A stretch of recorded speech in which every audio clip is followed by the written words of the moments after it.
Hello everybody, my name is David Arreta Montiel. I am a bachelor student in English. Today I want to talk about a very important issue, which is the security of our city. After having taken several points in company with the mayor, we have divided to show you the security measure to deal with in divide with the other people. The measures to follow are, the first is every citizen must carry their ID when they are on the street.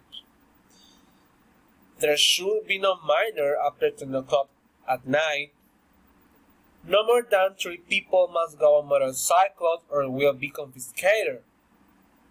Motorcyclists must wear their helmet and vest for obligation and safety.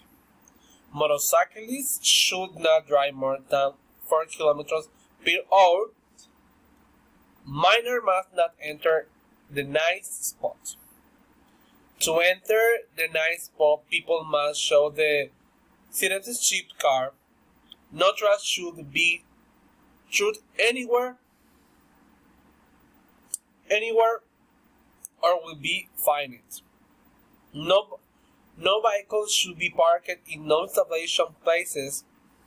No person should eat to the pace their neighbor with the musical noises. All citizens must have a sense of belonging to their city and take care of it. Citizens must respect age of traffic signs.